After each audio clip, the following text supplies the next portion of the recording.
Plant hormone वाले topic से। पहले क्वेश्चन की तरफ बढ़ते हैं। Which plant hormone promotes dormancy in seed and buds. बच्चों यहाँ पे कहना है, क्वेश्चन का कहना है कि कौन सा हार्मोन, विच हार्मोन, कौन सा हार्मोन जो है डॉर्मेंसी को बढ़ाता है, यानी कि सीड को ग्रो नहीं करने में हेल्प करेगा, उसे इनहिबिट करेगा ग्रो करने से। तो जरा हम बताएं, ऑक्सीन एक ऐसा हार्मोन है जो कि रूट्स एंड टिप्स को ग्रो करने में हेल्प करता है, गिबरेलिन भी एक ग्रोथ हार्मोन है, साइटोकाइनिन भी एक ग्रोथ हार्मोन है। लेकिन जब हम एब्सिसिक एसिड की बात करें तो एब्सिसिक एक डॉर्मेंसिक हार्मोन है, ये डॉर्मेंसी को प्रमोट करता है। तो आंसर बच्चों हो जाएगा डी। चलिए बढ़ते हैं नेक्स्ट क्वेश्चन की तरफ। बच्चों मैंने जैसा बताया कि इस सीरीज में सारे क्वेश्चंस करेंगे, इतने सारे क्वेश्चंस करेंगे कि पूरा एग्जाम का पेपर धुआं धुआं हो जाएगा। चलिए बढ़ते हैं नेक्स्ट क्वेश्चन की तरफ।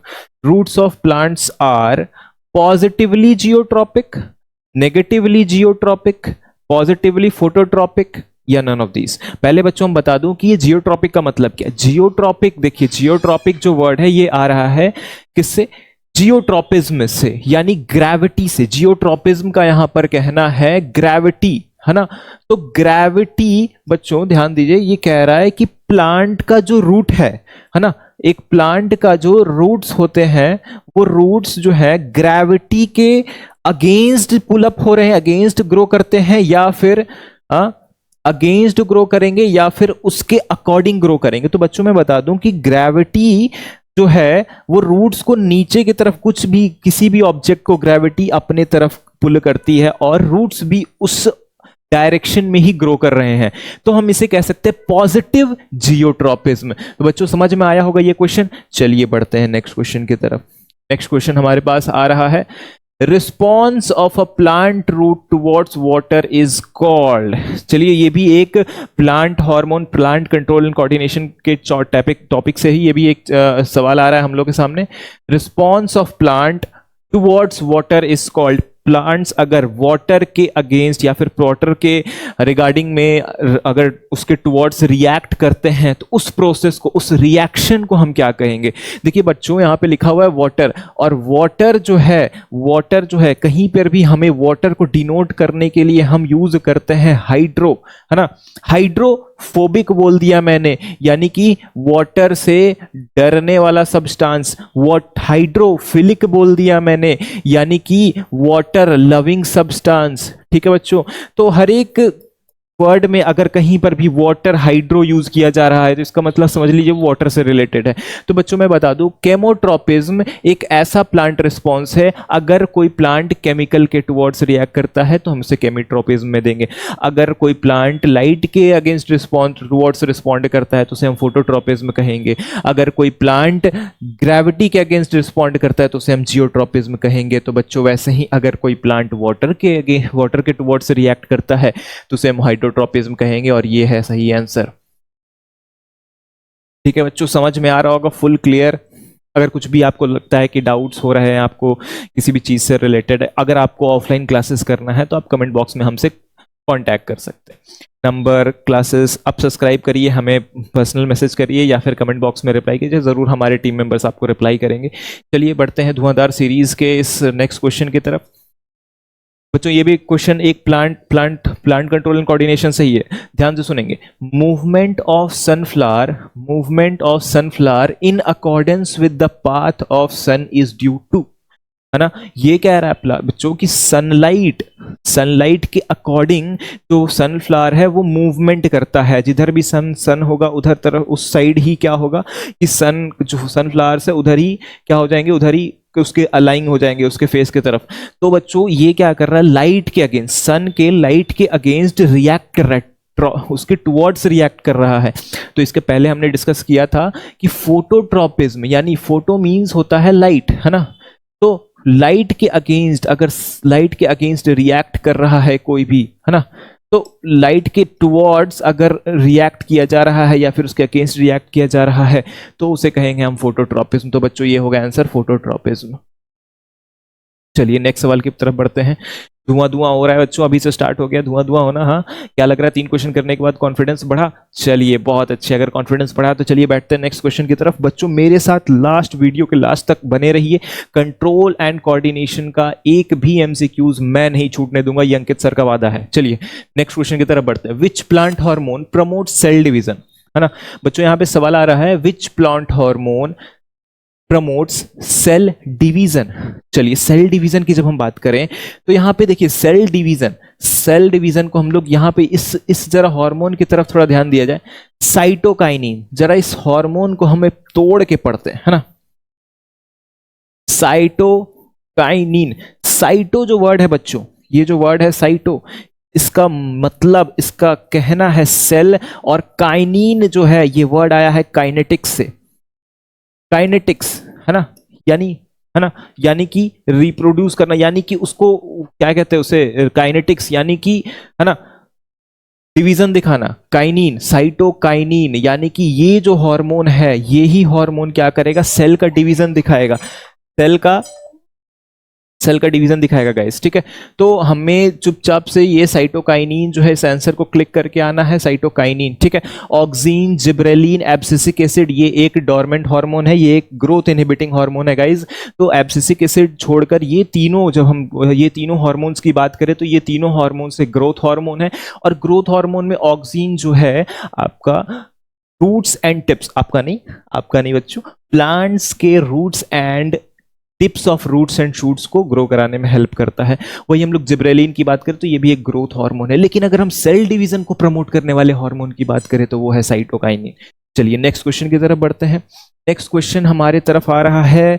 Next question, the main function of abscisic acid, the main function of abscisic acid in plants is, है ना। तो बच्चों इसके पहले हमने 4 प्लांट हार्मोन्स के बारे में बात की थी, है ना, 4 प्लांट हार्मोन्स के बारे में बात की थी, 4 प्लांट हार्मोन्स के बारे में बात की थी। ऑक्सीन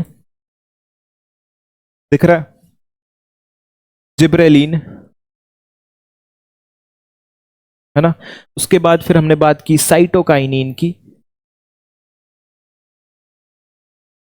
नेक्स्ट हमने बात की ABA यानी एब्सिसिक एसिड की। तो बच्चों मैंने आप लोग को बताया हुआ है कि ये जो 3 हार्मोन हैं, ये 3 हार्मोन ग्रोथ हार्मोन्स हैं, यानी कि ये प्लांट की ग्रोथ कराने में हेल्प करेंगे, प्लांट को ग्रोथ कराने में हेल्प करेंगे, है ना, बढ़ावा देने में, उन्हें उनकी लंबाई, चौड़ाई, गर्थ बढ़ाने में, लेंथ बढ़ाने में, हाइट बढ़ाने में, ये सब बढ़ाने में हेल्प करेंगे। बल्कि ये जो ABA है ये प्लांट्स के ग्रोथ का दुश्मन है बच्चों, ये ग्रोथ का दुश्मन है। ग्रोथ का दुश्मन ये क्या होता है भैया, ग्रोथ का दुश्मन, ग्रोथ का दुश्मन बोले तो ये ग्रोथ, प्लांट्स को ग्रोथ नहीं करने देगा, सीड को एक न्यू प्लांट बॉडी में नहीं डेवलप होने देगा, डोरमेंसी प्रमोट करता है सीड्स में। तो चलिए उस हिसाब से हमें बता दीजिए, मुझे जल्दी से कमेंट बॉक्स में भर दीजिए कि कौन सा आंसर होने वाला है। आप ये रिकॉर्डेड लेक्चर देख रहे हैं या फिर लाइव, मुझे नहीं पता, लेकिन अगर रिकॉर्डेड देख रहे हैं तब भी आप कमेंट्स में बैठे रहिए, जस्ट उसका आंसर डालते रहिए, हम लोग चेक करके सीधे बोलेंगे कि हाँ क्वेश्चन नंबर 6 का सी, है ना, ऐसे क्वेश्चन नंबर 6 का भी ऐसे आप आंसर डालिए, हम लोग सही से करेंगे उसे, ठीक है। चलिए नेक्स्ट बढ़ते हैं। The main function of abscisic acid in plants is, पहले मैंने बता दिया, प्रमोट सेल डिवीजन। क्या ये सेल डिवीजन बढ़ाए करेगा दोस्तों? नहीं बच्चों, ये साइटोकाइनिन का काम है, हमने नेक्स्ट क्लास क्वेश्चन में ही देखा था, ठीक है, ये साइटोकाइनिन का काम है बच्चों। टू इनहिबिट ग्रोथ, क्या ये ग्रोथ को रोकता है? तो क्या हमें ये आंसर मिल रहा है, क्या हमें ये दिख रहा है? क्योंकि हाँ यार, एब्सिसिक एसिड का वही काम ही है, ग्रोथ को इनहिबिट कराना बच्चों, है ना। बिना आंख बंद करके ये आंसर टिक करके आएंगे हम लोग, ठीक है। चलिए नेक्स्ट क्वेश्चन की तरफ बढ़ते हैं। नेक्स्ट क्वेश्चन हमारे पास आ रहा है, नेक्स्ट क्वेश्चन की तरफ देखेंगे बच्चों। नेक्स्ट क्वेश्चन है, fall of mature leaves and fruits from plants is triggered by which of the following substance, है ना। कह रहा है हमारे सवाल में ये पूछ रहा है कि अगर प्लांट्स का जो लीफ है, प्लांट्स के जो लीफ है वो मैच्योर होने के बाद क्यों टूटकर झड़ जाते हैं, या फिर फ्रूट्स हैं जो ओवर राइप होने पर या फिर राइप होने पर, पक जाने पर क्यों प्लांट से गिर जाते हैं। तो वो किस हार्मोन का काम है, जरा बच्चों ध्यान दीजिए, किस हार्मोन की वजह से ये होता है। चलिए किस हार्मोन की वजह से ये होता है बताइए बच्चों। हमने पहले ही बात किया कि ऑक्सीन एक ग्रोथ कराने में हेल्प करेगा, साइटोकाइनिन भी ग्रोथ कराने में हेल्प करेगा,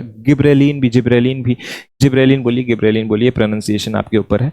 जिब्रेलिन जो भी है, तो ये भी प्रोनाउंसिएशन, ये क्या कहते हैं, ये भी ग्रोथ कराने में हेल्प करेगा, ग्रोथ को इनहिबिट करेगा। अगर फॉल ऑफ लीफ करें बताएं तो वो एक एक ग्रोथ नहीं है, है ना, वो एक ग्रोथ नहीं है, वो ग्रोथ का अपोजिट है।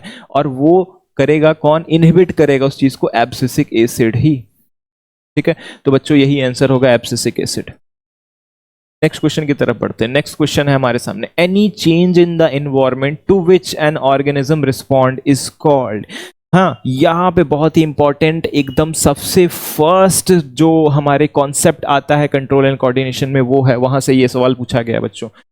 ये कॉन्सेप्चुअल क्वेश्चन है, any change in the environment to which an organism respond. हमारे इन्वायरमेंट में कोई भी एक ऐसा चेंज जिससे लेकर हम रिस्पॉन्ड करें, जिससे देखकर हम रिस्पॉन्ड करें, उसके टुवर्ड्स रिस्पॉन्ड करें, उसके अगेंस्ट रिस्पॉन्ड करें, या उसके पॉजिटिव में रिस्पॉन्ड करें, उसे हम कहते हैं स्टिमुलस बच्चों, उसे हम कहते हैं स्टिमुलस। स्टिमुलस में आंसर टिक मार के आएंगे आप लोग कि किसी भी अगर चेंज इन्वायरमेंट में चेंज हो रहा है तो उसे हम स्टिमुलस कहेंगे। चलिए नेक्स्ट क्वेश्चन की तरफ बढ़ते हैं। नेक्स्ट क्वेश्चन आ रहा है हमारे पास, a part of the body which respond to the instructions sent from a nervous system. A part of the body which respond to the instructions sent from the nervous system is called. Pause करके खुद भैया एक बार question पढ़िए ये, और खुद ब खुद देखिए बच्चों। ऐसा है कि ये एमसीक्यू सीरीज में पहले आपको कोशिश करना है कि हम खुद से आंसर करें, और फिर उसको खुद से आंसर इमेजिन करें कि हाँ ये क्वेश्चन सही हो रहा है, फिर उसके बाद फिर मैं आपको बताऊंगा तो आप उसे करेक्ट कर पाएंगे कि हाँ मैंने सही बोला, और आपका कॉन्फिडेंस भी बढ़ेगा। धुआं धुआं करने के लिए आपका कॉन्फिडेंस जो है बढ़ जाएगा। एग्जामिनेशन पेपर को हमें धुआं धुआं करके आना है कंट्रोल एंड कोऑर्डिनेशन से। एक भी एमसीक्यू छूट कर नहीं आना चाहिए, एक भी एमसीक्यू ऐसा नहीं लगना चाहिए जो हमने देखा ही नहीं है। चलिए, इस वीडियो के बाद अगर जो अंत तक टिका रह गया इस वीडियो में, जो अंत तक टिका रह गया इस वीडियो में, वो कंट्रोल एंड कोऑर्डिनेशन का एक भी एमसीक्यू अगर एग्जाम में आ गया तो वो छोड़कर नहीं आएगा, मेरा वादा है दोस्तों आप लोगों से। चलिए नेक्स्ट देखते हैं। नेक्स्ट क्वेश्चन में क्या है, अ part of the video, sorry video कह रहा हूं मैं, है ना, बॉडी का कौन सा पार्ट, है ना, बॉडी का कौन सा पार्ट रिस्पॉन्ड करता है ना, ब्रेन से इंस्ट्रक्शंस को, नर्वस सिस्टम के इंस्ट्रक्शन, ब्रेन से अगर कोई इंस्ट्रक्शंस जाता है, ब्रेन से कोई भी इंस्ट्रक्शंस जा रहा है तो उससे रिस्पॉन्ड कौन कर रहा है ना, उससे रिस्पॉन्ड कौन कर रहा है। जब हम बात करें रिसेप्टर्स की, तो रिसेप्टर्स जो है बच्चों ये रिसीव करते हैं सिग्नल्स को, जैसा नाम वैसा काम, रिसेप्टर्स रिसीव करना सिग्नल्स को, है ना। नर्व्स जो है, नर्व्स के अंदर इंफॉर्मेशन ट्रैवल होते हैं, मसल्स जो है रिफ्लेक्ट करते हैं, लेकिन इफेक्टर्स जो है बच्चों, इफेक्टर्स नाम में आ रहा है इफेक्ट, है ना, तो यानी कि ये इफेक्ट दिखाएंगे जो भी हमारे नर्वस सिस्टम से इंफॉर्मेशन जाएगा, ठीक है, उससे इफेक्ट दिखाएंगे इफेक्टर्स। तो यही आंसर होगा बच्चों, इफेक्टर्स। बढ़ते हैं नेक्स्ट क्वेश्चन की तरफ। नेक्स्ट क्वेश्चन की तरफ बढ़ते हैं बच्चों। नेक्स्ट क्वेश्चन हमारे पास आ रहा है, the longest fibre on the cell body of a neuron is called. बच्चों यहाँ पे सारा न्यूरॉन का डायग्राम हम बना देते हैं, मैं बता देता हूं थोड़ा सा।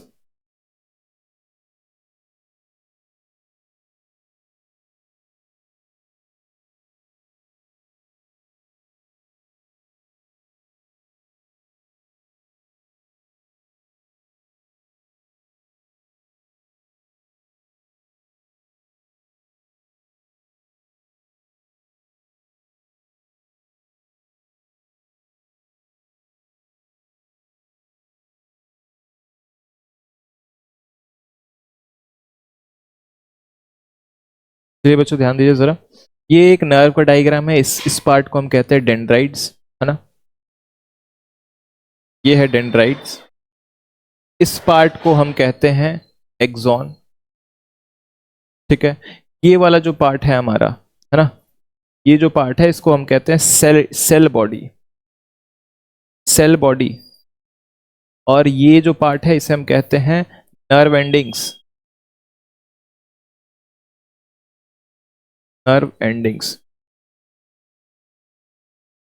ठीक है, नर्व एंडिंग्स। जरा बच्चों इसमें पूछ रहा है कि लॉन्गेस्ट फाइबर, नर्व में कौन सा सबसे लॉन्गेस्ट फाइबर है, तो इस डायग्राम में आपको कौन सा पार्ट सबसे लंबा दिख रहा है ना, सबसे लॉन्गेस्ट दिख रहा है, ठीक है। तो जब हम बात करें तो दिख रहा होगा कि ये जो एक्सॉन है, एक्सॉन वाला पार्ट, यही सबसे लंबा दिख रहा होगा, यही है सबसे लॉन्गेस्ट फाइबर, है ना। तो इसको आपको जब भी ये क्वेश्चन आए तो ट्रिक आपके दिमाग में विजुअलाइज होना चाहिए न्यूरॉन, है ना, न्यूरॉन आपके दिमाग में बन जाना चाहिए। ये वो डायग्राम जो एनसीईआरटी में दिया वो न्यूरॉन आपके दिमाग में चलने लगना चाहिए, और उसे आपको दिखना चाहिए कि सबसे लंबा पार्ट न्यूरॉन में होता है एक्सॉन, है ना। तो एकदम बेखौफ एक्सॉन को आप टिक करके आएंगे। चलिए नेक्स्ट क्वेश्चन की तरफ बढ़ते हैं। Question number 11, which nerve transmit impulse from the central nervous system towards the muscle cell, है ना। बच्चों यहाँ पे हमारे पास एक सवाल आ रहा है, इस सवाल का कहना है कि which nerves transmit impulse from nervous system towards the muscle, यानी कि हमारे ब्रेन से हमारे स्पाइनल कॉर्ड से कौन सा नर्व्स जो है हमारे मसल्स के पास इंफॉर्मेशन लेकर जाता है कि आप मूवमेंट करिए, आप जो है रिएक्ट करिए against the stimulus, against the environment. तो बच्चों मैं बता दूं वो है मोटर नर्व्स ही ऐसे नर्व्स हैं जो कि, है ना, जो ब्रेन से सिग्नल लेकर जाते हैं कि आपको रिएक्ट कैसे करना है, आपको रिएक्ट क्या करना है against the stimulus, against the environment, है ना। चलिए बच्चों नेक्स्ट क्वेश्चन की तरफ देखते हैं। अच्छा, सेंसरी न्यूरॉन्स के बारे में बता दूं। सेंसरी न्यूरॉन्स एक ऐसे न्यूरॉन्स है जो इंफॉर्मेशन को रिसीव करके ब्रेन तक या फिर नर्व सिस्टम तक पहुंचाते हैं, सेंट्रल नर्वस सिस्टम तक। चलिए नेक्स्ट क्वेश्चन हमारे पास 12 नंबर क्वेश्चन तक हम लोग पहुंच चुके हैं। देखा बच्चों, हमने बहुत कम टाइम में ही क्वेश्चन नंबर 12 तक हम पहुंच चुके हैं। तो मेरे साथ जब अब तक आप बने हुए हैं तो अभी लास्ट तक आप बने रहिएगा, तभी आप महान बनिएगा। जो बच्चों जो हमारा वीडियो देख रहा है, जो हमारे वीडियो तक जुड़ा हुआ है, अभी तक आप जुड़े हुए हैं, और अगर आप लास्ट तक, हमारे लास्ट क्वेश्चन तक आप अगर जुड़े हुए रहते हैं बच्चों, तो बेखौफ आप किसी को भी कह सकते हैं कि कंट्रोल एंड कोऑर्डिनेशन का एक भी क्वेश्चन आप नहीं छोड़ कर आएंगे, ठीक है। चलिए तो क्वेश्चन नंबर 12 की तरफ बढ़ते हैं।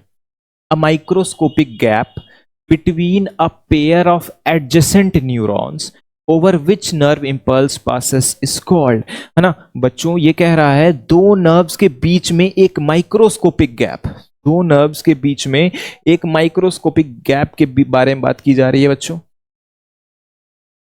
जरा ध्यान दो इधर, ये एक नर्व है, ठीक है,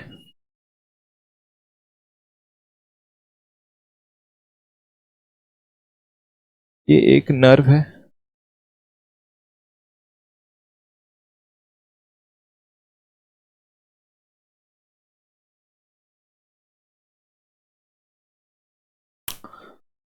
चलिए ध्यान दीजिए, ये एक नर्व है, और इस नर्व के बीच में और जो दूसरा नर्व होगा, है ना, दूसरे नर्व के डेंड्राइट्स के बीच में, तो ये एक माइक्रोस्कोपिक गैप है। इस माइक्रोस्कोपिक गैप की बात की जा रही है। इस माइक्रोस्कोपिक गैप को क्या कहते हैं, इसी माइक्रोस्कोपिक गैप के बारे में इस सवाल में पूछा जा रहा है बच्चों। तो इस जवाब में हम लिखेंगे साइनेप्स, इसका जवाब हम लिखेंगे साइनेप्स। बच्चों तो दो न्यूरॉन्स के बीच में, यानी कि ये पहले वाले न्यूरॉन्स के नर्व एंडिंग और दूसरे वाले न्यूरॉन के डेंड्राइड, है ना, पहले वाले न्यूरॉन के नर्व एंडिंग और दूसरे वाले न्यूरॉन के डेंड्राइड्स, है ना, डेंड्राइड्स के बीच में जो गैप होगा उसे ही हम कहते हैं साइनेप्स, ठीक है बच्चों। ये आंसर हो जाएगा, बेझिझक मार कर आएंगे। नेक्स्ट क्वेश्चन नंबर 13 की तरफ बढ़ते हैं। क्वेश्चन नंबर 13 में हमारे पास है, चलिए देखते हैं, क्वेश्चन नंबर 13 में हमारे पास है हाईएस्ट कोऑर्डिनेशन सेंटर, है ना, highest coordination centre in the human body, highest coordinating centre, है ना। हाईएस्ट कोऑर्डिनेटिंग सेंटर की जब हम बात करें, है ना, जब हाईएस्ट कोऑर्डिनेटिंग सेंटर यानी कि कोई ऐसा पार्ट जो सारे बॉडी पार्ट्स को कोऑर्डिनेट करके रखता है ना, सारे बॉडी पार्ट्स को कोऑर्डिनेट करके रखता है। इसका कहने का मतलब सर क्या है, और सारे बॉडी पार्ट्स को कोऑर्डिनेट करने का यानी कि सारे बॉडी पार्ट्स को सिग्नल्स कौन भेजता है, सारे बॉडी पार्ट्स जो है एक जगह पर आकर कनेक्टेड हैं, वो किस बॉडी पार्ट से, क्या आप लोग को लगता है, स्पाइनल कॉर्ड, हार्ट, और हाईएस्ट का यहाँ पे बात किया गया, हाईएस्ट यानी कि इसका हाईएस्ट अथॉरिटी हमारा जो सबसे सभी ऑर्गन से कनेक्टेड है, जो सभी ऑर्गन्स को फंक्शन कराता है, वो है हमारा ब्रेन, ठीक है बच्चों। इसमें आंसर टिक करके आएंगे और आंसर लिख कर आएंगे। नेक्स्ट क्वेश्चन बढ़ते हैं, नेक्स्ट क्वेश्चन की तरफ। क्वेश्चन नंबर 14, क्वेश्चन नंबर 14 में देखिए लिखा है, इसमें हमें मिसिंग टर्म्स को, है ना, मिसिंग टर्म्स को हमें अप्लाई करना है, या मिसिंग टर्म है यहाँ पर, है ना। ये एक रिफ्लेक्स आर्क का एक डायग्राम है। तो चलिए स्टार्ट करते हैं। पहले चेंज इन एनवायरनमेंट स्टिमुलस, है ना, रिसीव होगा रिसेप्टर्स के द्वारा, रिसेप्टर्स से वो सेंसरी न्यूरॉन्स क्या करेंगे, उसे पहुंचाएंगे किसके पास, सेंट्रल नर्वस सिस्टम के पास। सेंट्रल नर्वस सिस्टम में क्या क्या आता है गाइज, सेंट्रल नर्वस सिस्टम में आता है क्या क्या गाइस? स्पाइनल कॉर्ड और ब्रेन। तो बच्चों मैं बता दूं कि पहले जो है लोअर अथॉरिटीज के पास इंफॉर्मेशन जाता है, यानी कि स्पाइनल कॉर्ड के पास जाएगा, उसके बाद फिर जो है हायर अथॉरिटी यानी कि ब्रेन के पास इंफॉर्मेशन जाएगा। लेकिन ये हमारी बात हो रही है रिफ्लेक्स आर्क की, तो मैं बच्चों बता दूं कि रिफ्लेक्स आर्क के टाइम पे ब्रेन के पास इंफॉर्मेशन नहीं जाती है। पहले डिसीजन टेकिंग जो डिसीजन फास्ट डिसीजन टेकिंग के लिए सबसे पहले इंफॉर्मेशन पहुंचती है स्पाइनल कॉर्ड के पास, है ना। तो बच्चों यही होगा आंसर, रिफ्लेक्स आर्क का यही एक रिफ्लेक्स आर्क उसे कहते हैं रिफ्लेक्स एक्शन का इंफॉर्मेशन जिस पाथ से ट्रेवल ऑफ होगा उसे ही हम रिफ्लेक्स आर्क करते हैं। तो देखिए फिर से रिवाइज कर लेते हैं, स्टिमुलस रिसेप्टर्स के द्वारा रिसीव होगा और रिसेप्टर्स के द्वारा रिसीव होने के बाद वो सेंसरी न्यूरॉन से होते हुए जाएगा हमारे स्पाइनल कॉर्ड के पास, ठीक है। और स्पाइनल कॉर्ड से वो मोटर न्यूरॉन्स के द्वारा होते हुए इफेक्टर्स के पास जाएगा और इफेक्टर्स जो है रिस्पॉन्स शो करेंगे, ठीक है बच्चों, यहां तक क्लियर। चलिए बढ़ते हैं नेक्स्ट क्वेश्चन की तरफ। The main function of cerebrum का मेन फंक्शन पूछा है सेरिब्रम, हाँ ये तो भाई हमने पढ़ के रखा है। सेरिब्रम का मेन फंक्शन क्या होगा, जल्दी बताइए। सेरिब्रम का मेन फंक्शन के लिए हम लोग बैठे हुए गाइस, है ना। सेरिब्रम, ये वाला जो सेरिब्रम है हमारा, सेरिब्रम है ना, सेरिब्रम का मेन फंक्शन है थिंकिंग, हमारी सोचने की शक्ति जो है, हम सोचते हैं इस सेरिब्रम वाले पार्ट से। तो आप लोग सेरिब्रम का टिक करके लिख कर आएंगे, ठीक है। बैलेंसिंग, बॉडी बैलेंसिंग की जब हम बात करें तो एक आता है हमारे पास सेरिबेलम, है ना। हमारे पीछे पिच्छू जो ब्रेन लगा हुआ है सेरिबेलम, पिच्छू जो ब्रेन लगा हुआ है हमारे, है ना, उसे हम कहते हैं सेरिबेलम, जो कि बैलेंसिंग के लिए, पॉस्चर के लिए जरूरी है ना। तो कंफ्यूज नहीं होना है सेरिब्रम में और सेरिबेलम में। पिच्छू वाला ब्रेन यानी सेरिबेलम, आगू वाला ब्रेन यानी कि सेरिब्रम, ठीक है। सेरिब्रम ये जो पार्ट है ये हम सोचने के लिए इस्तेमाल करते हैं, होता है ना भाई, नहीं समझ आता है, ये ठोक रहे पूरा, है ना। और पॉस्चर एंड बैलेंस मेंटेन करता है ये पिच्छू वाला ब्रेन, ठीक है दोस्तों। चलिए बढ़ते हैं नेक्स्ट क्वेश्चन की तरफ। हाँ ये है सही आंसर, थिंकिंग। चलिए नेक्स्ट क्वेश्चन की तरफ बढ़ते हैं। Posture and balance of the body is control. देखिए हमने पिछले ही क्वेश्चन में डिस्कस किया और नेक्स्ट क्वेश्चन आ ही गया हमारे सामने। Posture and balance of the body is controlled by, यहां पे एक लिखा हुआ है, एक ऑप्शन में है सेरिबेलम। क्या बच्चों ये सही ऑप्शन है या सेरिब्रम? कमेंट बॉक्स में। और शिट, लाइव आप लोग लाइव इतने गधों जैसी बातें कर रहे हैं। अभी लास्ट वाले क्वेश्चन में हम डिस्कस करके आए कि सेरिब्रम वाला जो पार्ट है, सेरिब्रम वाला पार्ट का मेन फंक्शन है थिंकिंग, है ना। यहां पे बात कर रही है, यहां पे क्वेश्चन में पूछ रहा है, यहां पे क्वेश्चन में, है ना, मेंशन्ड है पॉस्चर एंड बैलेंस। तो पॉस्चर एंड बैलेंस जब भी आएगा, पॉस्चर एंड बैलेंस हमने कहा था सेरिबेलम यानी पिच्छू वाला ब्रेन, है ना, सेरिबेलम आंसर होगा गाइस। चलिए नेक्स्ट बढ़ते हैं। Breathing is controlled by which part of the brain? Breathing is controlled by which part of the brain? है ना। तो ब्रीदिंग की जब हम बात करें, cerebrum main thinking part, cerebellum, posture and balance, जब हम मेड्यूला ऑब्लोंगाटा की बात करें तो ये है बच्चों, ये ब्रीदिंग को कंट्रोल करता है। मेड्यूला ऑब्लोंगाटा जो है ब्रीदिंग को कंट्रोल करता है गाइस। चलिए नेक्स्ट हम लोग क्वेश्चन नंबर 18 की तरफ बढ़ चुके हैं। आप लोग इतना समय दे रहे हैं, इतना प्यार दे रहे हैं हमें, इसीलिए हम भी एनर्जी से फुल भरे हुए हैं ताकि आपको इस बारी बोर्ड्स में थोड़ी सी भी दिक्कत ना हो। हमारे ऑफलाइन क्लासेस भी चलते हैं, स्कोप क्लासेस के, बोकारो, स्टील सिटी, चास में, है ना। आप आकर कांटेक्ट कर सकते हैं या फिर हमारे जो पेज है यूट्यूब पे पेज है उसे आप कांटेक्ट कर सकते हैं, आप इंस्टाग्राम पे पेज है उसे हमें कांटेक्ट कर सकते हैं, नंबर दिया हुआ है अगर आप ऑफलाइन क्लासेस लेना चाहते हैं तो, ठीक है। चलिए ऑफलाइन क्लासेस की बातें बाद में, अब चलिए स्टार्ट कर। नेक्स्ट बीच में हम लोग एक सेकंड के लिए इधर उधर की बातें करना जरूरी है ना। चलिए ठीक है, नेक्स्ट क्वेश्चन है हमारे पास, which part of nervous system की बात की जा रही है गाइस, है ना। Which part of nervous system controls the reflex activity of the body. जब मैं कंट्रोल एंड कोऑर्डिनेशन चैप्टर पढ़ाता हूं बच्चों को तो मैं ये चीज बताता हूं कि रिफ्लेक्स एक्शन जो है, रिफ्लेक्स एक्शन या फिर रिफ्लेक्स एक्टिविटीज की जो बात की जा रही है, ये रिफ्लेक्स एक्टिविटीज कंट्रोल होती है ना, मेन सेंटर से नहीं, उसके सेकेंडरी सेंटर यानी कि स्पाइनल कॉर्ड से। रिफ्लेक्स एक्शन, इसके पहले भी हमने एक क्वेश्चन किया रिफ्लेक्स आर्क का यानी कि उस पाथवे का, तो उसमें हमने देखा कि ब्रेन इन्वॉल्व नहीं है।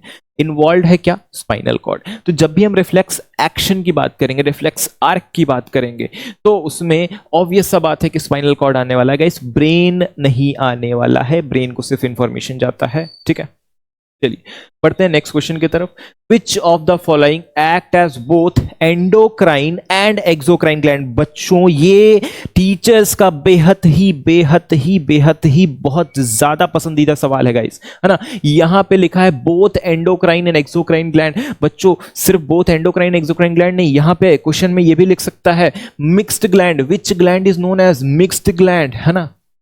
या फिर सवाल में लिखेगा which gland is known as heterocrine gland, है ना, हेटेरोक्राइन ग्लैंड। तो अगर आपको अपने सवाल में दिख रहा है विच इज हेटेरोक्राइन ग्लैंड या फिर मिक्स ग्लैंड या फिर both endocrine and exocrine gland, आप आंख बंद करेंगे और पैंक्रियास को क्लिक करके आएंगे। अपने आंसर शीट में पैंक्रियास लिख कर आएंगे। धुआं धुआं हो गया गाइस, धुआं धुआं हो गया, है ना। एक ही क्वेश्चन में हमने 3 टाइप के अलग अलग क्वेश्चंस कर दिए। अगर कहीं से भी अगर मिक्स ग्लैंड, हेटेरोक्राइन ग्लैंड या फिर पैंक्रियास के बारे में पूछता है, पैंक्रियास सुनते ही आपके दिमाग में आना चाहिए मिक्स्ड ग्लैंड, हेटेरोक्राइन ग्लैंड या फिर endocrine and exocrine gland both, है ना। चलिए रीजन जानते हैं। एंडोक्राइन ग्लैंड क्यों इसे एंडोक्राइन ग्लैंड कहते हैं? क्योंकि गाइज एंडोक्राइन ग्लैंड इसलिए कहते हैं क्योंकि ये एक हार्मोन सेक्रीट करता है जिसे हम कहते हैं इंसुलिन, इसे हम कहते हैं इंसुलिन, है ना, एंड ग्लूकागॉन, जो कि ब्लड शुगर को रेगुलेट करने में हेल्प करते हैं, जो कि ब्लड शुगर को रेगुलेट करने में हेल्प करते हैं गाइस, ब्लड शुगर को बढ़ाने में भी और घटाने में भी हेल्प करते हैं। एंड अगर हम बात करें एक्सोक्राइन पार्ट की, अगर हम क्यों इसे एक्सोक्राइन कहते हैं, तो गाइस जब मैं बात करूं एक्सोक्राइन ग्लैंड की, तो पैंक्रियास को एक्सोक्राइन ग्लैंड इसलिए कहते हैं क्योंकि ये बनाता है पैंक्रिएटिक जूस, ये बनाता है पैंक्रिएटिक जूस जो कि हेल्प करता है डाइजेशन में, है ना, हेल्प करेगा डाइजेशन में। तो ऐसा ग्लैंड है जो कि ऐसे एंजाइम्स भी बना रहा है जो डाइजेशन में हेल्प करे, और हार्मोन्स भी बना रहा है जो कि हमारे ब्लड शुगर के ग्लूकोज लेवल को, है ना, ब्लड शुगर के ग्लूकोज लेवल को रेगुलेट करने में हेल्प करता है। उसे ही इसीलिए हम कहते हैं इसे मिक्स्ड ग्लैंड, हेटेरोक्राइन ग्लैंड या फिर एंडोक्राइन एंड एक्सोक्राइन ग्लैंड, ठीक है। चलिए नेक्स्ट क्वेश्चन की तरफ बढ़ते हैं गाइस। पैंक्रियास के बारे में हमने बहुत जान लिया, ठीक है। नेक्स्ट क्वेश्चन है हमारा, identify which of the following statement about thyroxine is correct.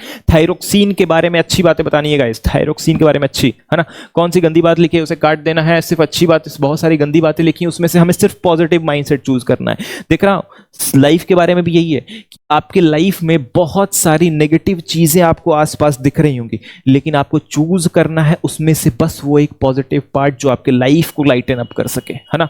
ये एक लाइफ लेसन की तरह है। चलिए लाइफ लेसन की तरह इसमें भी हम अच्छी चीजें चूज करते हैं, है ना। विच of the following statement is incorrect, है ना। अच्छा सॉरी गाइस, है ना, इनकरेक्ट पार्ट को हमें चूज करना है, इनकरेक्ट पार्ट को क्लिक करके साइड ऑफ कर देना है। हमें पढ़ाई में हो या फिर लाइफ में हो, हमें अपने आसपास सिर्फ पॉजिटिविटी रखनी है। अगर कोई बंदा नेगेटिव बातें करता है, अगर कोई भी हो, चाहे वो रिलेटिव्स हो, चाहे वो कोई भी दोस्त हो, अगर वो नेगेटिव चीजें शो कर रहा है या फिर नेगेटिव इंपैक्ट डाल रहा है हमारे लाइफ में, उसे हम सेलेक्ट करेंगे और अपने लाइफ से रफा दफा करेंगे, है ना। चलिए उसी तरह हम भी थायरोक्सिन के बारे में जो गंदी बातें कर रहा है उसे हटाते हैं। चलिए थायरोक्सिन के बारे में पहली बात पढ़ी जाए। पहली बात है गाइज हमारे पास पहला पॉइंट में लिखा है, पहला ऑप्शन में लिखा है कि thyroid gland requires iodine to synthesis thyroxine. क्या थायरॉइड ग्लैंड को थायरोक्सिन की, आयोडीन की जरूरत पड़ती है थायरोक्सिन बनाने के लिए? तो हाँ बच्चों, ये एकदम अच्छी सच्ची बात है थायरोक्सिन के लिए और थायरॉइड ग्लैंड के लिए। इसे हम छोड़ देते हैं, पास ऑफ हो गया ये option. Next option, thyroxine is also called thyroid hormone. बच्चों ये भी सही बात है, एकदम सच्ची बात लिखी गई है, इसे भी हम पास ऑफ, ये भी पास हो गया गाइस। नेक्स्ट क्वेश्चन, सब तो पास हो जा रहे हैं, देखते हैं लास्ट वाला क्या थर्ड वाला निकलेगा या फिर फोर्थ वाला निकलेगा। It regulates protein, carbohydrate and fat metabolism in the body. क्या ये सच बात है? हाँ बच्चों, थायराइड हार्मोन यानी थायरोक्सिन हार्मोन का यही तो काम है, तो ये भी सच्ची बात है। चलिए बढ़ते हैं नेक्स्ट क्वेश्चन की तरफ। Iron is essential for the synthesis of thyroxine. बच्चों यहाँ पे आ गया, पकड़ा गया चोर, चोर पकड़ा गया। यही है वो लास्ट ऑप्शन जो हमें बेकार बातें बता रहा है, यही है जो थायरोक्सिन के बारे में गंदी बातें शेयर कर रहा है। तो बच्चों आंसर होगा यही। हमने फर्स्ट ऑप्शन में ही पढ़ा कि थायरोक्सिन हार्मोन जो है उससे सिंथेसिस के लिए, उससे बनाने के लिए हमें इन आयोडीन की जरूरत पड़ती है, ना कि आयरन की। आयरन एक गलत पार्ट है, तो ये एक गंदी बातें हैं, तो इसे यही होगा आंसर। ठीक है, चलिए नेक्स्ट क्वेश्चन की तरफ बढ़ते हैं। बच्चों इतने से टाइम में हंसी मजाक करते हुए हमने 20 क्वेश्चन सॉल्व कर लिए। क्या आपको लगा कि 20 क्वेश्चन आप जान चुके हैं अभी तक में? मेरा आपसे गुजारिश है, मेरी आपसे गुजारिश है कि आप सभी कॉपी और पेन लेकर बैठे, है ना। एग्जाम टाइम्स आपके चल रहे हैं, 20 क्वेश्चन हमने कर लिया, हाँ इतने से टाइम में। अगर आप थोड़ी देर और बैठे रहें तो 20 क्वेश्चंस और हम कवर अप कर लेंगे, और 20 क्वेश्चंस इसके बाद करने के बाद आपको कोई नहीं कह सके कंट्रोल एंड कोऑर्डिनेशंस का आपका एक भी चैप्टर, एक भी वर्ड आपका छूट रहा है कहीं से भी।